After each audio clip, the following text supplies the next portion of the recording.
Jadi ibadah ini, tuan-tuan perempuan, kalau kita buat niat kerana Allah, dia jadi ibadah. Sesuatu yang kita tidak ada niat, dia menjadi adat. Jadi sebab itulah peranan niat ini amat penting dalam kehidupan kita. Sebab itu dalam hadis Al-Ba'in, first sekali, mula-mula sekali, hadis jemaah innamal a'malu binniyat. Sesungguhnya segala perbuatan amalan kita ini mestilah bermula dengan niat. Jadi kita hadir di rumah Allah SWT dengan niat kerana Allah, insya-Allah dia akan dapat pahala. Banyak pahala ni. Pertama kita pahala kita datang ke sini. Kita nak dengan selama. Itu. Yang kedua pahala kita apa? Pahala kita iktikaf. Kalau kita tak ada iktikaf, tak dapat apa-apa. Jadi kita pahala kita iktikaf, pahala kita nak dengan selama ataupun nak dengan nasihat agama, pesan-pesan Allah, pesan-pesan Rasulullah, sebab nanti kita sama-sama tunaikan solat fardu subuh. Allah banyak pahala yang Allah Subhanahu Wa Taala nak berikan kepada kita. Dan sebenarnya dalam kehidupan kita seharian, untuk masukkan kita dalam syurga Allah Subhanahu Wa Taala ini sebenarnya lebih mudah nak dibanding dengan masuk neraka. Orang tak nak masuk neraka, semua nak masuk syurga. Jadi sebenarnya nak masuk syurga itu sebenarnya adalah lebih mudah nak dibanding dengan masuk neraka. Sebab rasanya setiap hari yang kita lalui maksiat, saya rasa sudah menunjukkan kalau ada pun tak banyak. Kalau ada pun tak banyak, tetapi yang kita lakukan setiap hari itu adalah ibadah. Ibadah. Wa ma khalaqtul jinna wal insa illa liya'budun. Allah kata tidak aku jadikan jin dengan manusia ini melainkan untuk beribadah kepada Aku. Ibadah dia umum. Ada yang khusus, ada yang umum. Cuma kadang-kadang kita terlepas pandang. Bukan tuan-tuan pandang. Kadang-kadang saya pun lepas pandang. Kalau tidak diberikan peringatan, saya pun kadang-kadang berhubung. Itulah sifat manusia nasihat berhubung. Jadi bagaimana kita nak jadikan rutin harian kita ini sebagai ibadah di sisi Allah? Bagaimana kita nak jadikan setiap apa yang kita lakukan itu mendapat pahala di sisi Allah? Adalah dengan niat sahaja. Makan kerana Allah dapat pahala. Bermain, bersukan kerana Allah dapat pahala. Kita mandi, bersihkan diri, niat kerana Allah dapat pahala. Yang perempuan tidur depan kaca, solat sikit kerana Allah dapat pahala. Bagi comel-comel, bagi suami tak pergi cari orang lain, dapat pahala. Apa saja kita bekerja ni nampak macam tak ada apa, tapi kita bekerja kerana Allah dapat pahala. Allah di mana nak diletakkan maksiat di sisi Allah? Tak ada. Bila kita lihat kerana Allah, maka segala perbuatan kita, pakaian kita, kita pakai baju kerana Allah, nak tutup aurat, nak hidupkan dari fitnah dan sebagainya, semua pahala di sisi Allah. Tetapi dengan niat. Dengan niat saja. Tanpa niat, dia akan menjadi ada. Tak ada apa-apa. Mungkin dia. Sebab itulah di dalam solat kita selalu diperbaharui untuk niat, diperoleh niat kita. Itulah tadi ada semua yang suruh buat imam dan Allah. Sebab bila kita ada niat, kita akan fokus. Bila kita ada niat, kita akan fokus dengan apa yang kita niatkan. Tapi jangan lupa sengaja aku mencuri kerana aku tak ada. Ambil sahaja aku memfitrah kerana Allah. Aku tak ada. Sahaja aku nak mengurat isteri orang kerana Allah. Aku tak ada. Tak boleh lah. Maksudnya biasanya kita niat kerana Allah Subhanahu Wa Taala, maka secara tidak langsung maksiat terhina.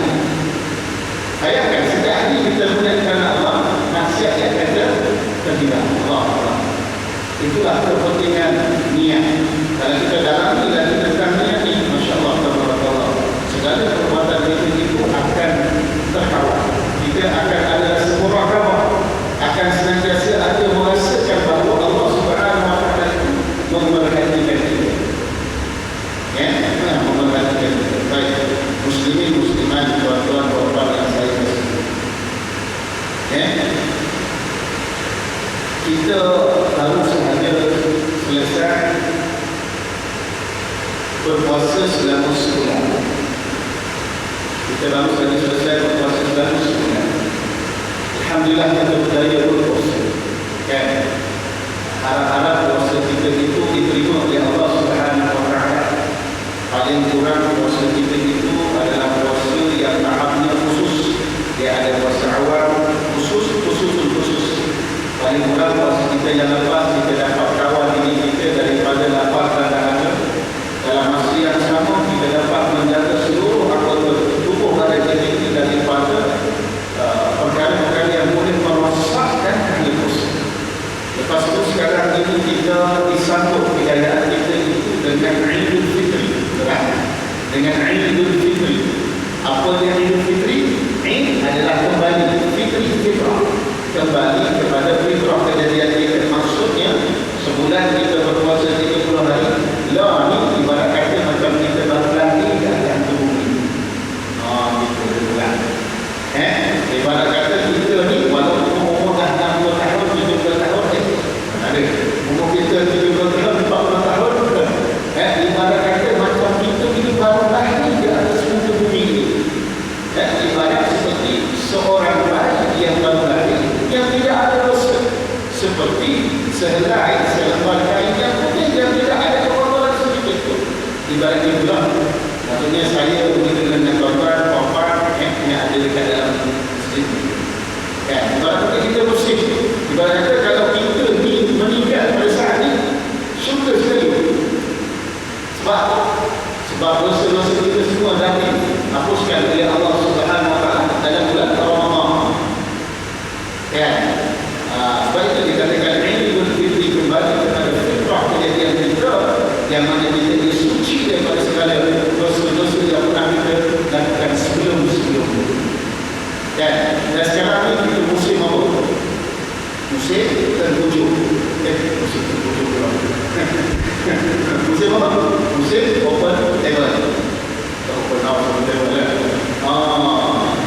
Dan sebenarnya memang Hari raya memang sinonim dekat Malaysia ni buat open house. Bagus, open house ni bagus. Sebenarnya konsep dalam Islam open house ni adalah konsep ziarah. Ziarah ni. Cuma sekarang ni konsep ziarah ni dijemput dengan hak. Dijemput. Dia macam sikit. Biasa ziarah ni tak dijemput. Kita ziarah kawan kita, kan? Kita ziarah orang sakit, kita ziarah sahabat-sahabat, kita ziarah adik-beradik, mak dan rumah, lelaki kita ziarah. Tapi kalau ni lain macam. Kenapa tak tahu? Tak dijemput. Tak boleh.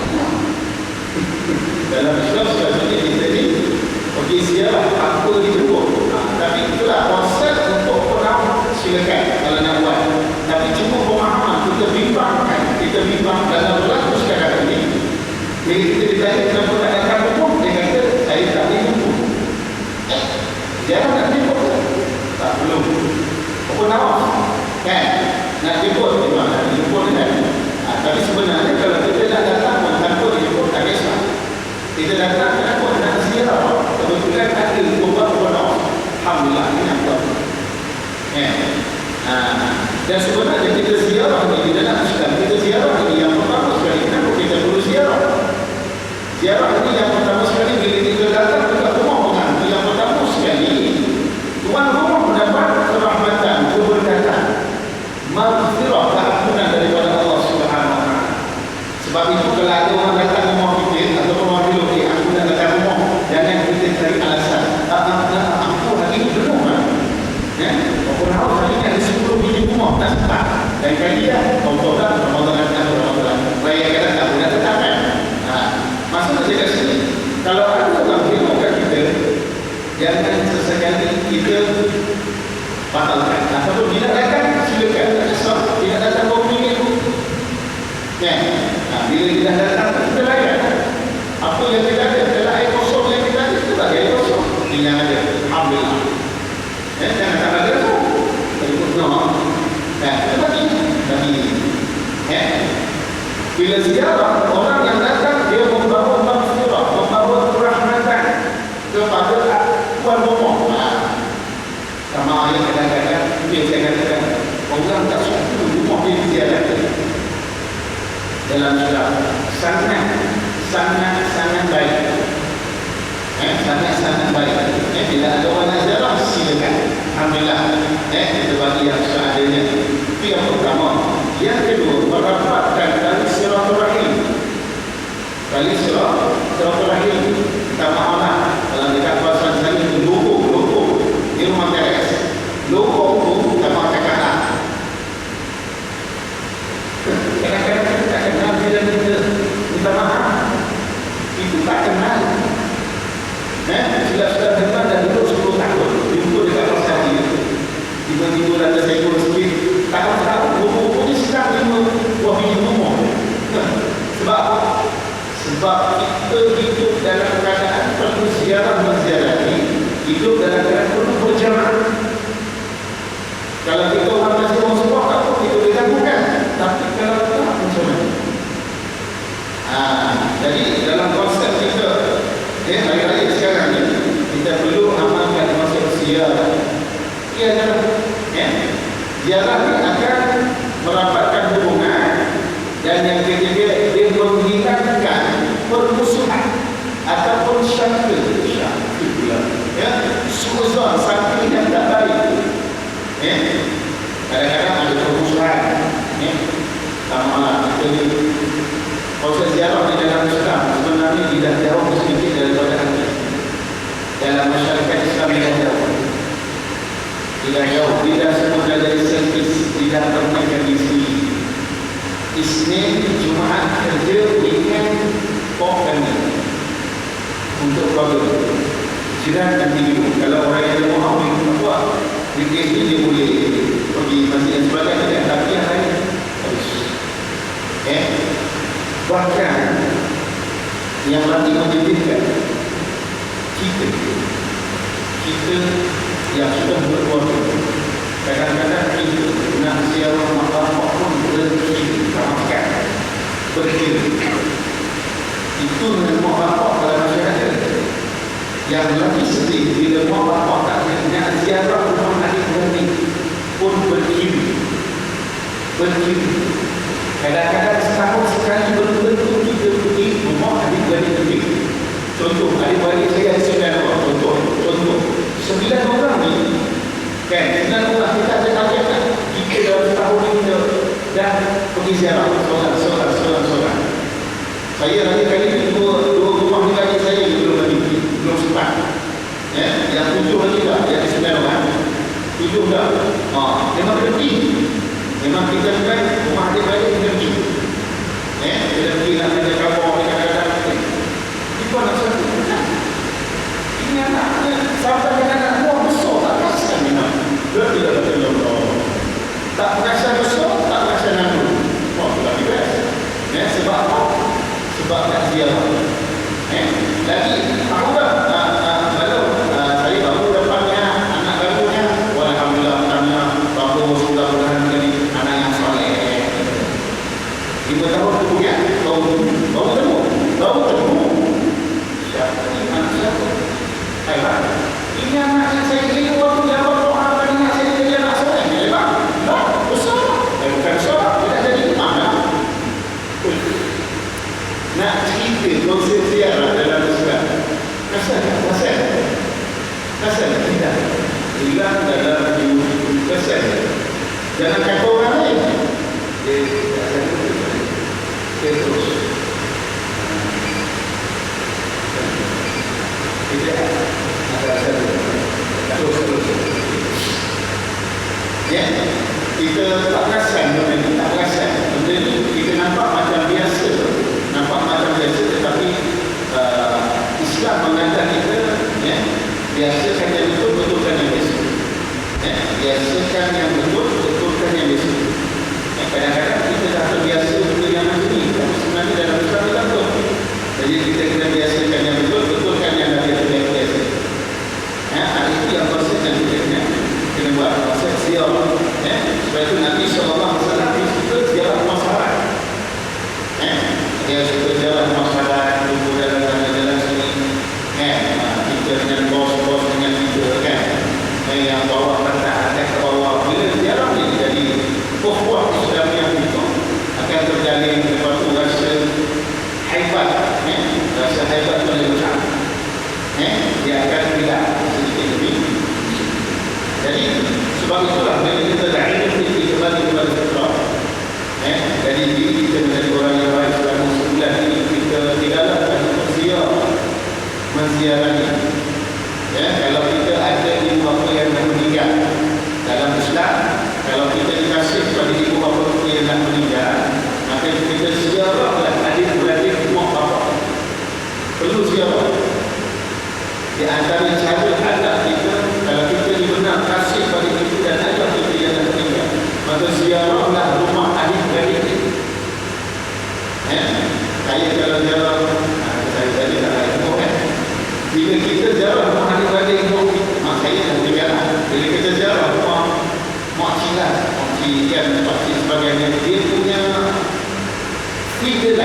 tak sedih tengok TV.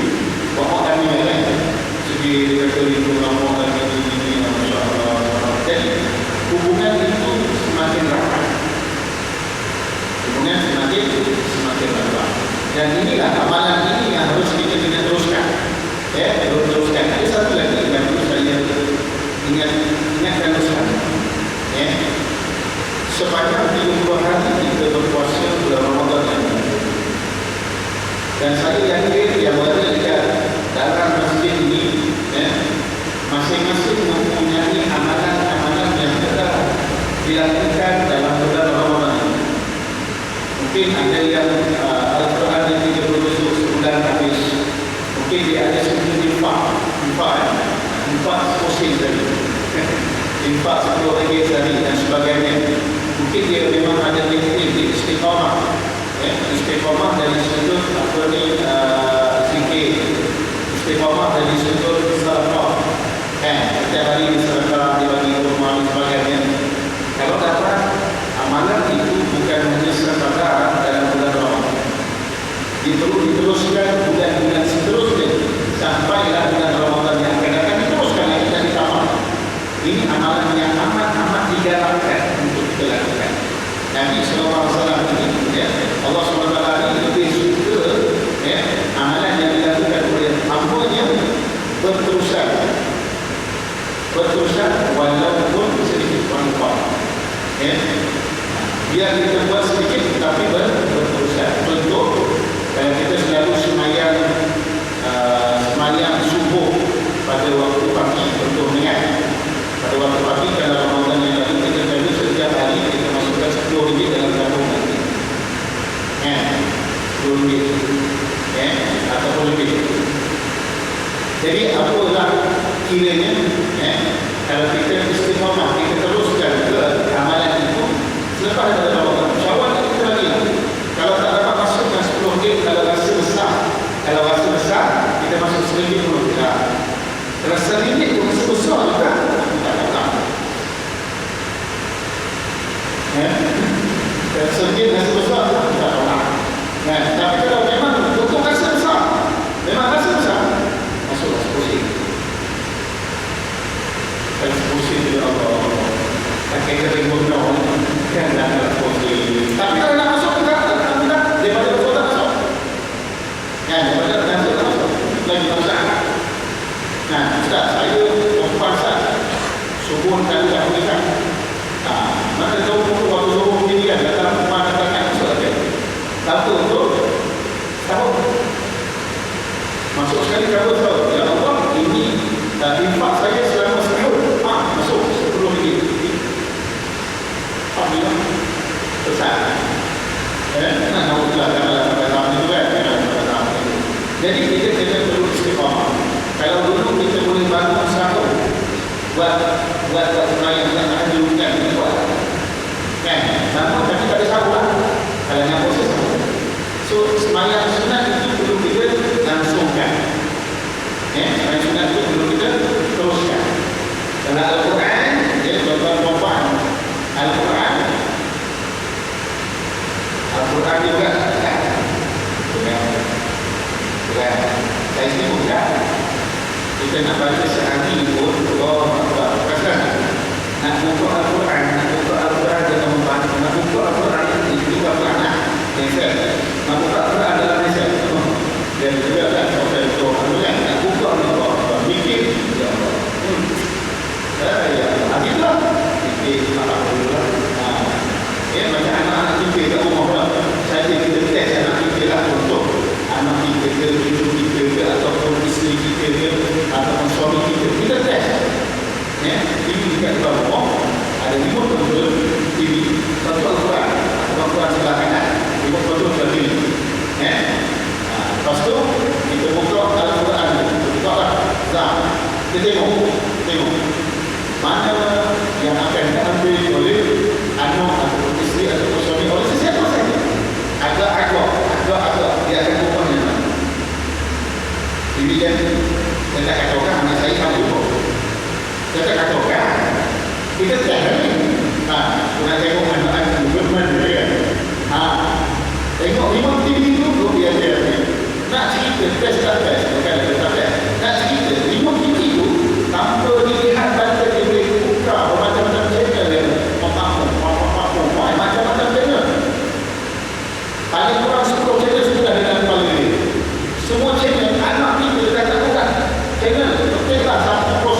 tuan.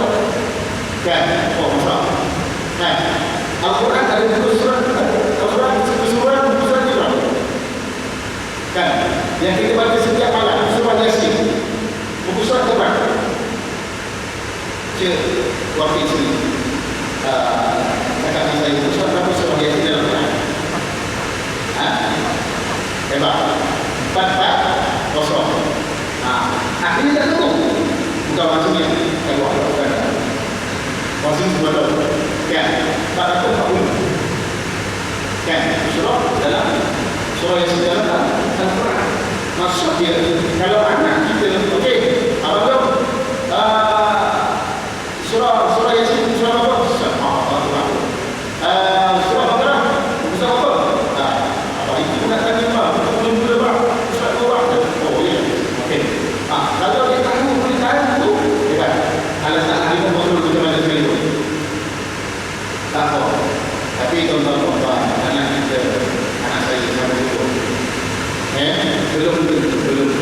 Maksudnya tuan-tuan, maksudnya jiwa kita dengan Al-Quran jauh. Alhamdulillah. Harap-harap dekatlah. Tapi antara salah satu kali ukur ini. Saya pernah kongsi juga tentang Presiden Israel. Presiden Israel. Kongsi daya. Dulu kan. Kongsi daya. Dia kata, kita jangan takut dengan orang Islam. Kita jangan takut dengan orang Islam. Walaupun orang Islam pada Al-Quran, tapi dia tak baca Quran. Selalu itu. Kita jangan takut dengan orang Islam. Dia kata sebab apa? Walaupun orang Islam ada Al-Quran, tapi dia tak baca Al-Quran. Jangan risau. Kalau baca Al-Quran pun dia kata, kalau dia baca Al-Quran sekali pun, dia kata apa? Dia tak faham. Dia yang bimbang. Orang Islam, dia ada Quran, tapi ramai di kalangan orang Islam tak baca Al-Quran. Itu. Yang kedua, dia kata, kalau ada pun di kalangan orang Islam yang baca Al-Quran, dia tak faham pun. Allah. Dia tak faham pun. Dia kedua. Yang ketiga, kalau dia faham pun Al-Quran, dia kata, dia kan faham dia tu. Tapi dia tak faham pun, dia kata. Oh. Tapi maksud saya apa? Kalau dia faham, dia aman pun, belum tentu dia istiqamah. Dia jangan iman lah. 4 poin yang dia kata. Baca, faham, aman, itu dia apa? Istiqamah. Jadi dia kata, saya kata dia jangan iman. Jadi maksud dia, musuh kita, dia dah berjaya menjauhkan Al-Quran di dalam musuh kita. Walan tarda ankal yahud walan nasara hatta tattabi'a millatahum. Itu tidak akan redha walakin kalam. Kalau kita baca pasal walan ni dia tak sama walan lagi. Kita masalah sebagainya. Lagi dia tidak akan selama-lamanya. Tidak akan selama-lamanya. Maksudnya walan tarda tidak akan selama-lamanya redha orang Yahudi dengan orang Nasara ini.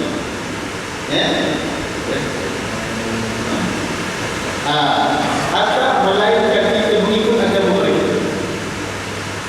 Maksudnya orang Yahudi, orang Nasrani dia tidak akan redha dengan kita melainkan kita ikut dia. Jadi maksudnya sekarang ini tuan-tuan, serangan yang telah diberikan kepada kita adalah serangan pemikiran, positive thinking. Ini yang telah dicanangkan dan telah diprogramkan kepada kita untuk golongan anak-anak muda kita rosak pada masa yang akan datang. Kalau mahu melihat Islam akan datang, maka lihatlah beliau-beliau pada masa. Kalau kita nak lihat masjid akan datang, kita lihatlah masjid pada kita. Kalau kita mahu melihat anak-anak muda kita mahu belajar agama, kita lihatlah zaman ini. Inilah kebimbangan yang ada dalam diri mereka yang melihat kepada Islam dan jadi dia melihat surau dalam keadaan yang sunyi, melihat masjid dalam keadaan yang lebih ramai diam daripada orang. Tapi Masya Allah, masjid, surau dan sebagainya, dia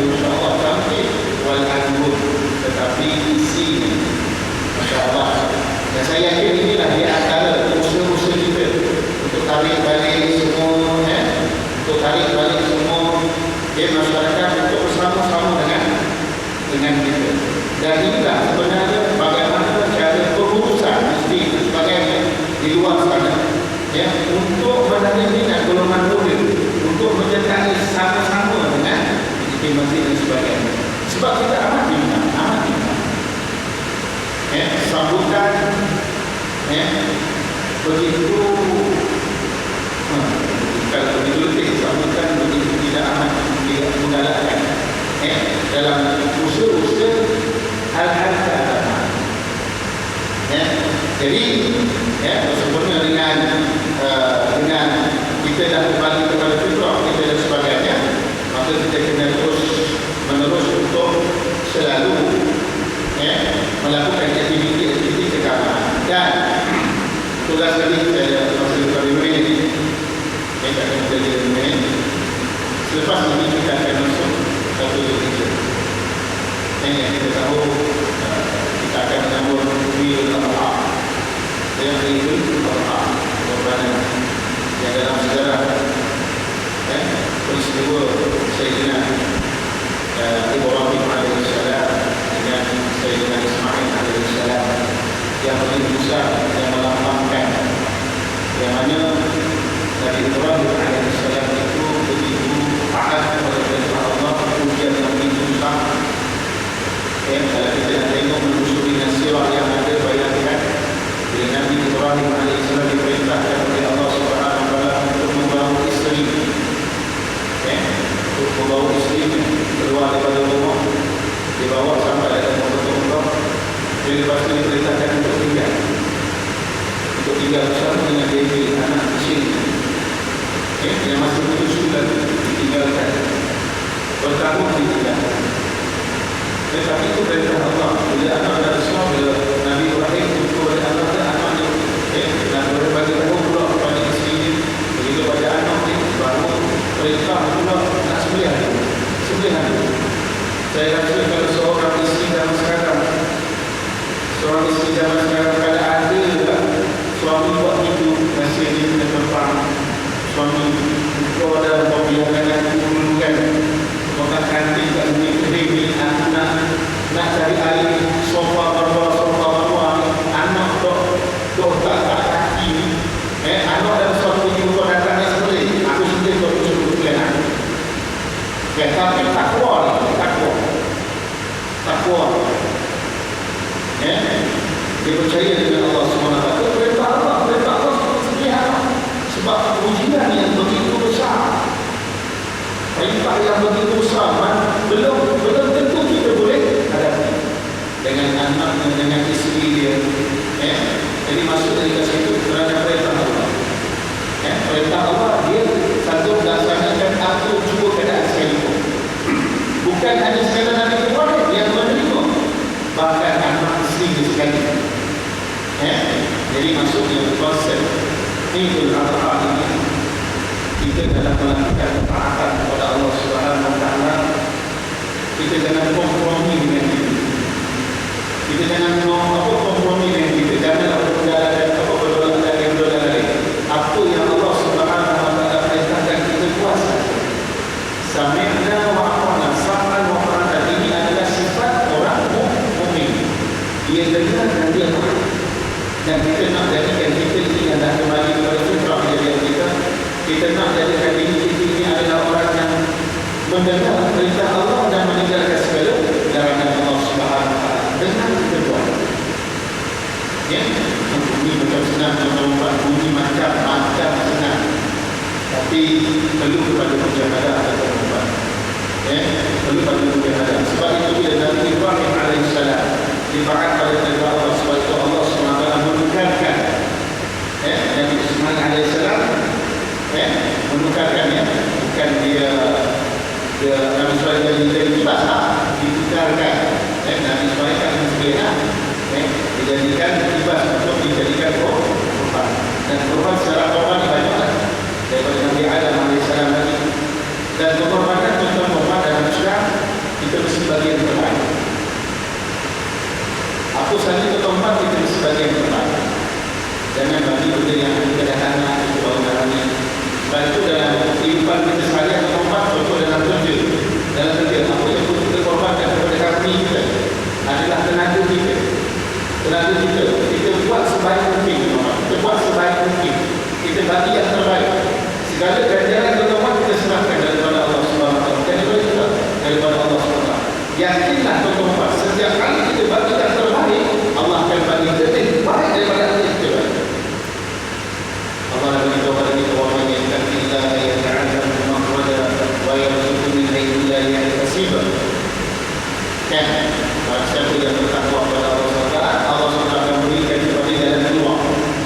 Yang mana rezeki yang akan ada pada dia adalah yang tidak disangka-sangka. Wa yarzuqhu min haythu la yahtasib. Rezeki yang tidak disangka-sangka dalam Allah. Jadi andai kata tuan-tuan, ini ada sikap kita yang kadang-kadang kita jual. Sikap kita kadang-kadang kita sekadar pasien masalah dan sebagainya. Cuma kita perbaiki diri kita ini, kita bagi yang terbaik. Bila kita bagi yang terbaik, tuan-tuan, Allah SWT Maha mengetahui. Allah Basir, Allah Sami, Allah Ma'an. Allah Maha mengetahui, melihat, melihat dan sebagainya. Kita buat yang terbaik.